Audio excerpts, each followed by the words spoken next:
नमस्कार। आज हमारे बीच प्रसिद्ध कवि विवेक सिंह बादल जी हैं और ये बहुत हमारे निमंत्रण पर यहाँ टाइम निकाल के पहुँचे हैं। तो आज हमारे बीच बातचीत का अंश प्रस्तुत है। तो विवेक जी, आप बताइए, कविता कब से कर रहे हैं? कविता का तो भी मैं अब इसका मुझे तो खुद ही मालूम नहीं है कि मैं कब से लिख रहा हूँ, पर धीरे धीरे मैं तुकबंदियाँ और आसपास की मानवीय संवेदनाओं को देख करके मैं जो भी कुछ लिख पाता था तो मुझे लगा धीरे धीरे कि मैं कुछ लिख रहा हूँ। फिर उसके बाद मैं थोड़ा सा आगे फेसबुक पोर्टल पे गया, फिर वहाँ कुछ लोगों से जुड़ा, फिर वहाँ से मुझे लगा कि मैं जो लिख रहा हूँ कि उसका नाम कविता होता है। फिर धीरे धीरे मैंने उस चीज़ को और आगे बढ़ाया। फिर मुझे मालूम चला कि कविता में भी विधाएँ होती हैं, कविता में लयात्मकता होती है, कविता के अपने नियम होते हैं।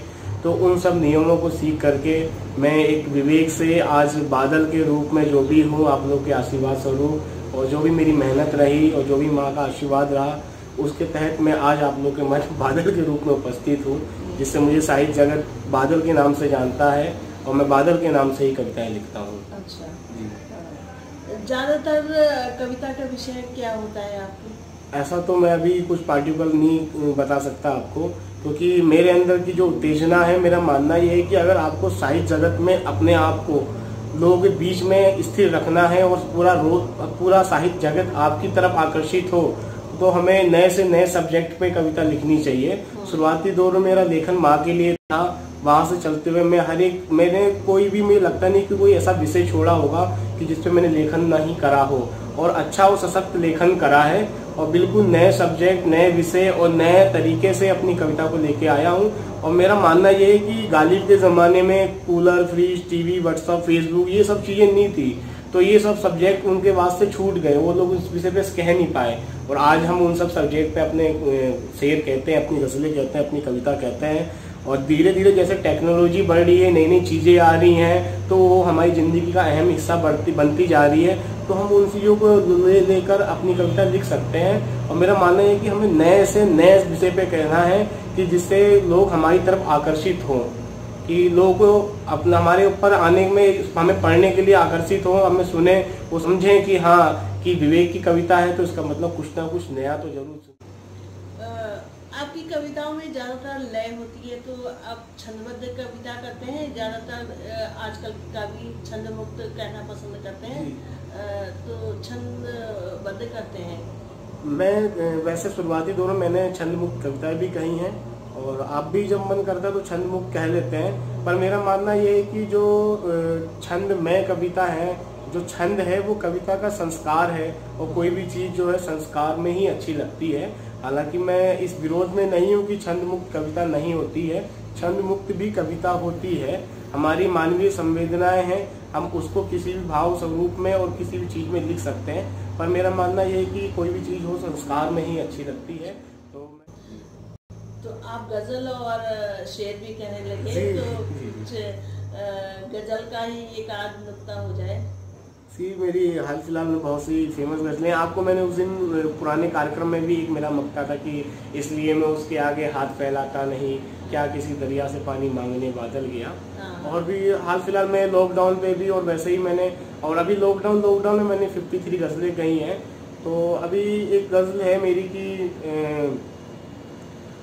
हाल फिलहाल में मैंने लिखी कि कुछ लोगों को खूबी जिंदा रखती है और कुछ लोगों को हॉबी जिंदा रखती है, और दरिया तो तन्हाई में ही मर जाता, दरिया तो तन्हाई में ही मर जाता, लेकिन उसको कश्ती जिंदा रखती है। और बड़ी बड़ी इन शीशों की मीनारों को, बड़ी बड़ी इन शीशों की मीनारों को मजदूरों की बस्ती जिंदा रखती है।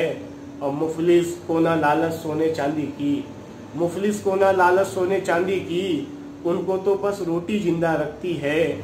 और विश्वासों पे यार बसी है ये दुनिया, विश्वासों पे यार बसी है ये दुनिया, फूल विश्वासों पे यार बसी है ये दुनिया, पेड़ को जैसे धरती जिंदा रखती है।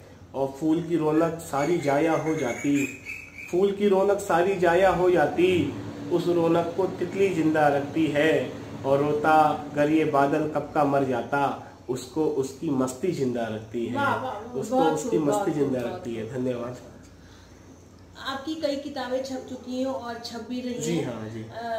तो बताइए कितनी किताबें छपने के संग्रह में हैं? और अभी मेरे साझा संकलन तो मेरे 7 से 8 करीब साझा संकलन मेरे चल रहे हैं। मैं जिन मंचों से जुड़ा हूँ, जहाँ से मैंने बचपन में लिखना पढ़ना सीखा है, तो मैं वहाँ से तो मेरा प्रकाशन रहता ही है सभी जगह से। उसके बाद मेरा एक ये मैं दीवाना बादल हूँ, जो अमेजन की बेस्ट डील में रहा है। गजल संग्रह है ये, जिसमें 150 गजलें हैं और इस संग्रह छप चुका है इनका, और वो मेरे पास भी आ चुकी है। मैं दिखाऊंगी आप लोगों को। तो हमारे यहाँ काव्य कहने का रिवाज काफी लंबे समय से है, और कभी लोग कवि सम्मेलनों में कहते हैं और प्रसिद्ध पाते हैं।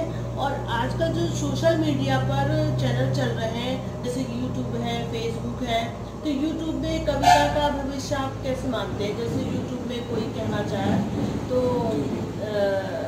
उसका भविष्य? मेरा मानना ये है कि यूट्यूब एक ऐसा प्लेटफॉर्म है कि जहाँ पे आपकी तो एक तो सबसे पहले सनद है उपस्थित रहती है कि हाँ ये कविता किसने कही है, किसने नहीं कही है। क्योंकि हम पुरानी कुछ कविताएं लेके चलते हैं, तो जिसमें मैंने बहुत सी कविताएं पढ़ी हैं और करीब 8 वर्षों में 750 से ज़्यादा किताबें हैं मेरे पास। और अगर कोई मेरे घर मिलने आए तो उसे मालूम चले कि मेरी जो किताबें हैं मेरे बिस्तर के ऊपर रहती हैं और मैं नीचे सोता हूँ। तो इतनी मेरी पास किताबें हैं। तो मैं बहुत सी कविताएं पढ़ता हूँ जहाँ उसके नीचे लिखा होता है अज्ञात।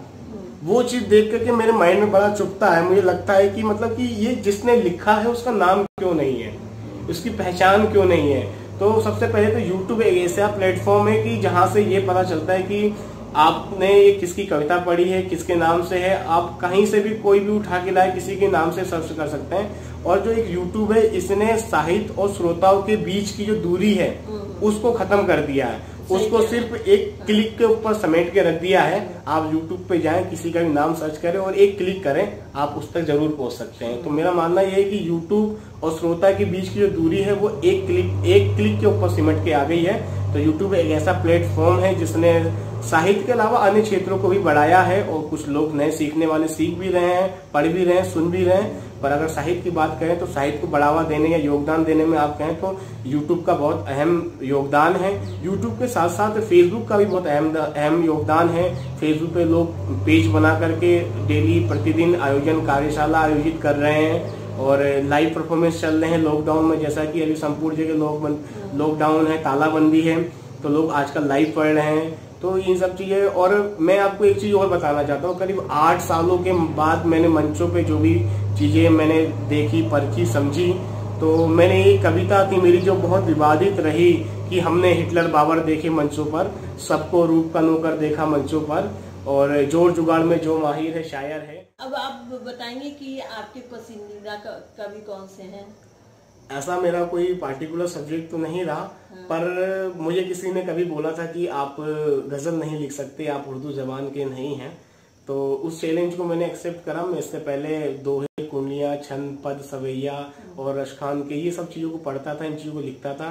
फिर मैं जैसे जैसे मंच पे गया तो मुझे मालूम चला कि पब्लिक जो होती है वो पब्लिक का कोई एक स्तर नहीं होता, कोई स्तर नहीं होता। आप जैसे एक किसी में प्रोग्राम में जा रहा हूँ, किसी पब्लिक प्रोग्राम में, तो वहाँ कोई PhD करा हुआ भी बंदा बैठा हुआ है जो अच्छे से अच्छे हिंदी शब्दों का अर्थ समझता है, और एक ऐसा बंदा ही बैठा हुआ है जो कहीं ऑफिस में पानी पिलाने वाला या मजदूर है या सफाई कर्मचारी है, जिसका शैक्षिक स्तर ज्यादा नहीं है, जो हिंदी के शब्दों को नहीं समझता है। तो मेरा मानना ये है। तो फिर मैंने गजल भी कहनी चालू करी, और फिर मैंने आम भाषा में जो प्रचलित भाषा है और हो सके बस तो उस भाषा का प्रयोग करा, और फिर मैंने गजल में थोड़ा काम करा। तो मैंने जब देखा तो गजल, जो आज की डेट में गजल लिखने वाले भी लोग हैं जो बोलते हैं कि ये गजल हमारी पुरखों की जागीर है, वो गजल को गजल भी नहीं लिख पा रहे हैं वर्तमान समय में, क्योंकि गजल जो मुख्य रूप से चलती है वो उर्दू साहित्य में चलती है। पर मैं बहुत बड़ा आभार व्यक्त करना चाहता हूँ कुमार दुष्यंत जी का और अदम गोंडवी जी का। मैं बहुत बड़ा प्रशंसक हूँ, मैंने उनको बहुत पढ़ा है और उनके जीवन के बारे में जाना है। और मुझे सबसे बड़ा दुख ये होता है कि जब इतना सब कुछ लिखने के बाद, इतना सब कुछ पढ़ने के बाद अदम गोंडवी जी की जब मृत्यु हुई तो वो एक इलाज के लिए मोहताज थे। एक अस्पताल में कोने में पड़े हुए थे और उनका इलाज तक नहीं कराया जा रहा था, ना उनके पास रुपए थे। तो ये देख के मुझे बड़ा अजीब सा लगता है, सुन के पढ़ के। तो मैं हिंदी गजल को स्थापित करने के लिए सबसे बड़ा जो नाम कुमार दुष्यंत का जाता है, उनके साथ साथ अदम गोंडवी जी का आभार व्यक्त करना चाहता हूँ। अगर मैं गजल के रूप में कहना चाहूँ तो मैं किसे सुनना या पढ़ना पसंद करता हूँ, तो मेरा मानना है कि मैं इन दोनों को ही सुनता हूँ। अच्छा। और यूट्यूब में मैंने भी अपना चैनल मैंने खोला है, ममता रश्मि के नाम से। उसमें कई कविताएं अपलोड की हैं और अभी हाल ही में मैंने हिंदुस्तान की बेटियां अपलोड की है। हाँ, मैं आज सुबह वही देख रहा था आपका। हिंदुस्तान की बेटियां वाली कविता मैंने बहुत अच्छी लगी और सुनना जा सकती, वहां नहीं जा सकती और ऐसा या वैसा, तो कुछ इस तरह तक 60% तक मेरे ऑब्जर्वेशन में मैंने जो महसूस करा है 60 से 70% तक जो ये मानसिकता बदली है लोगों की। जिस तरीके से हम वर्तमान नए नई चीजों में जा रहे हैं, नए नए संसाधनों का प्रयोग कर रहे हैं, तो तब मैंने 4 पंक्तियां कहीं लिखी थी कि संग हमारे चलती हैं दिल में उनके गम नहीं, कि संग हमारे चलती हैं दिल में उनके गम नहीं, और उनके लिए कोई भी परिस्थिति विषम नहीं, और देश पे हमला हुआ तो जंग लड़ेंगी बेटियां, देश पे हमला हुआ तो जंग लड़ेंगी बेटियां, आज की बेटी भी लक्ष्मीबाई से कोई कम नहीं, आज की बेटी भी लक्ष्मीबाई से कोई कम नहीं। और इसी तरह मेरी हिंदुस्तान की बेटियों की कविता है कि गगन के क्षेत्र में ही नहीं, गगन के क्षेत्र में ही अंतरिक्ष में भी सुनीता कल्पना जैसी जाती हैं बेटियां, और वो अब ना ऐसा कोई क्षेत्र बचा है जहाँ नहीं पहुँच सकती बेटियां। अग्नि देने शमशान तक जाती हैं बेटियां, और कांधा से कांधा मिलाकर नहीं बल्कि एक कदम आगे चलती हैं बेटियां। एक स्टैंजा इसका और है, वसुंधरा की हरित गोद से गगन के विस्तार तक नारी की महिमा को गुंजित करती हैं बेटियां। दुर्गा सी प्रचंड सी लक्ष्मीबाई की तलवार सी कानून की पिस्तौल से शत्रुभेद करती हैं बेटियां। बारूद भी चला रही, वायुयान भी उड़ा रही, सेना में सीने पे खाती हैं गोलियां बेटियां। और हिंदुस्तान की बेटियां, हिंदुस्तान की हैं बेटियां, बेटियां हिंदुस्तान की हैं बेटियां, और सबके जीवन में नौ सुगंध फैलाती हैं बेटियां, और समाज के आदर्शों की रखवाली करती हैं बेटियां। और सबसे बड़ी बात है ये समाज और देश की अस्मिता और आदर्शों की रखवाली भी वही करती हैं। और एक घर बिना बेटी के नहीं चल सकता। फिर भी अब वैसे दृष्टि में कमी आई है, लेकिन बेटी को लोग ज्यादा मान रहे हैं, बेटा हो या बेटी हो अब ज्यादा मान रहे हैं बेटी को।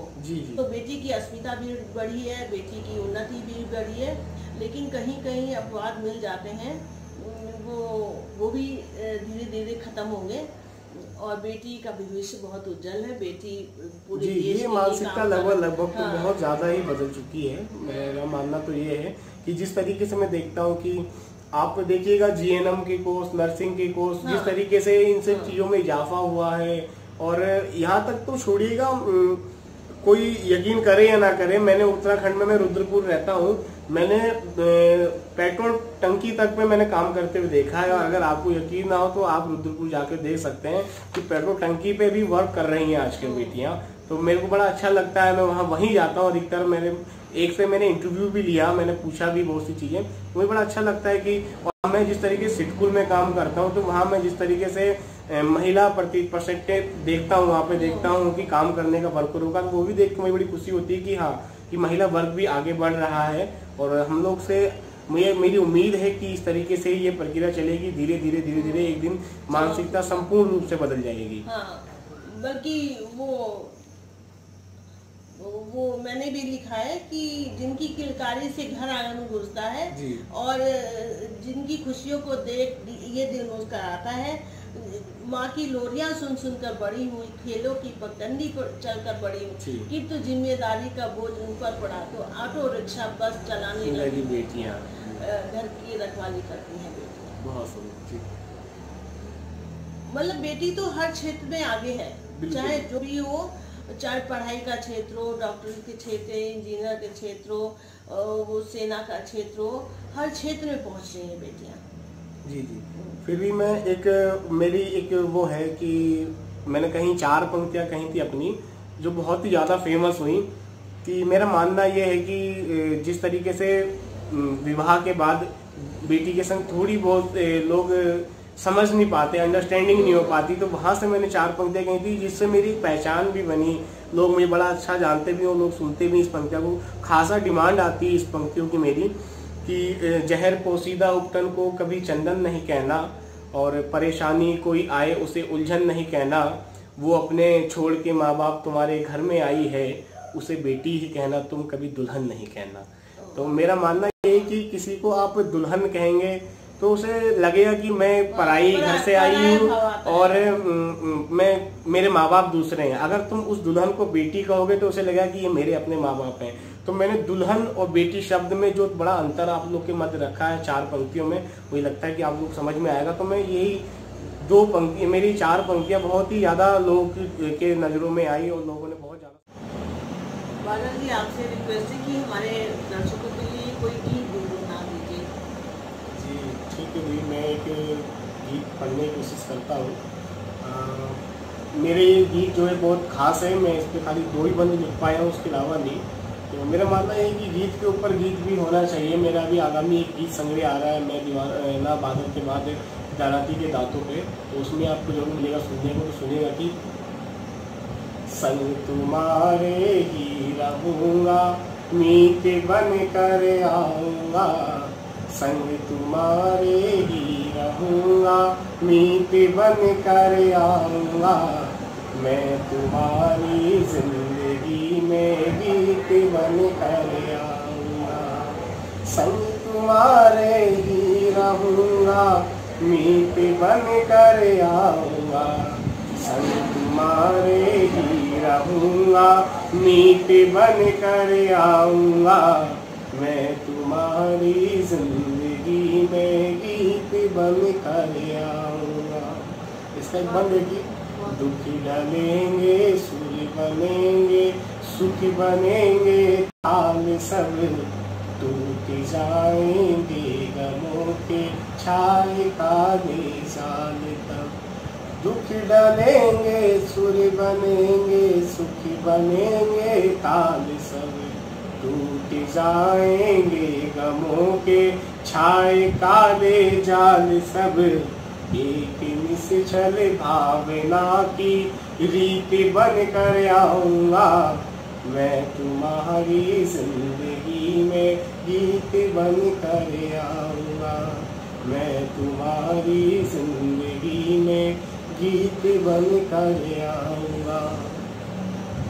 आपका एक गीत देख के मुझे भी गुनगुनाना जरा याद आ रहा है। जी जी बिल्कुल। वो एक गीत मैंने लिखा था, मन भटका भटका फिरता है, जानी अनजानी राहों में, मुझे पर्वत बहती नदियाँ, ये भूल गए सारी बत्तियाँ, मन याद याद बस करता है, मन याद याद बस करता है, तलछट के तीर कगारों में, मन भटका भटका फिरता है। ये कविता हमने काफी सम्मेलन पे सुनाई थी जो आपके साथ किया था, तो आपका बहुत बहुत धन्यवाद। यदि आपने अब तक सब्सक्राइब नहीं किया हो तो प्लीज़ कर दें।